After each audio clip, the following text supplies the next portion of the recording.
जिस बात को मैं 22 साल से कह रहा था, जातिवार जनगणना को, जब ये सत्ता में रहते हैं तो जब ये सत्ता का चश्मा पहनते हैं कांग्रेस, सपा, बसपा के लोग, तब जातिवार जनगणना की बात नहीं करते।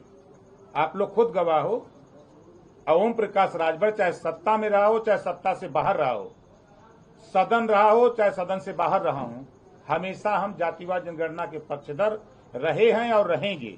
और जातिवार जनगणना न कांग्रेस कराएगी, न सपा कराएगी, न बसपा कराएगी। आने वाले दिनों में आप देखिएगा माननीय नरेंद्र मोदी जी के ही नेतृत्व में जातिवार जनगणना होगी। जिस तरह महिलाओं के आरक्षण राजनीति में ना तो कांग्रेस पास कर पाई, ना बसपा सपा कोई दल कर पाया, उसको पास अगर कोई किया राज्यसभा और लोकसभा में, तो माननीय नरेंद्र मोदी एनडीए सरकार ने किया है। जो आपके सामने 370 धारा 35 से खत्म किया तो एनडीए सरकार ने किया, मोदी जी के नेतृत्व में हुआ। ये लोग सत्ता में रहते हैं तो इनको नहीं दिखाई देता है। ये झूठ बोलने में माहिर हैं, ये झूठ बोलने में माहिर हैं।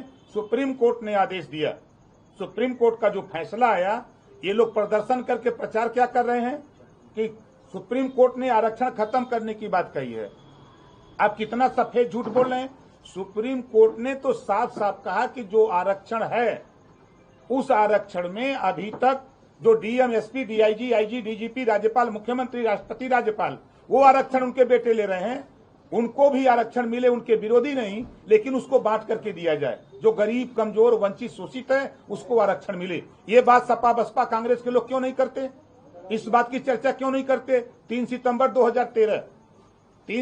2013 समाजवादी पार्टी की सरकार उत्तर प्रदेश में जो 27% आरक्षण पिछड़ों को लागू, हाई कोर्ट ने कहा कि 27% आरक्षण को बांट करके सबको बराबर हिस्सा दिया जाए। क्या समाजवादी पार्टी ने किया? नहीं किया। यह है इनका चरित्र और चेहरा। ये सत्ता से बाहर आते हैं, बड़े लक्ष्यदार बोलते हैं। हम तो सुप्रीम कोर्ट के फैसले पर हम क्या कहें इन लोगों को, जनता के बीच में कहना चाहिए कि सुप्रीम कोर्ट ने कहा है कि कोटे में कोटा, यही है उसका, कि जो नहीं पाया उसको भी आरक्षण मिले। और ये प्रचार क्या कर रहे हैं? आप लोगों ने पूछा होगा, जो प्रदर्शनकारी थे वो कह रहे हैं आरक्षण खत्म हो रहा है, सुप्रीम कोर्ट के खिलाफ आरक्षण खत्म हो रहा है, प्रदर्शन कर रहे हैं। यही तो चरित्र है। सत्ता में थे तो नहीं किए। एक बार 5 साल मुख्यमंत्री अखिलेश जी खुद थे और 60 साल कांग्रेस की सरकार थी। कभी जातिवार जनगणना याद आई? आज ओबीसी याद आ रहा है, आज ओबीसी याद आ रहा है, एससी याद आ रहा है कि सचिवालय में नहीं है। कौन जिम्मेदार है? ये कांग्रेस जिम्मेदार है। सपा बसपा के लोग सहयोग करके सरकार बनाए, वो जिम्मेदार है। हम लोग तो लड़ रहे हैं, मांग कर रहे हैं कि भाई होना चाहिए। हम लोग तो लड़ रहे हैं।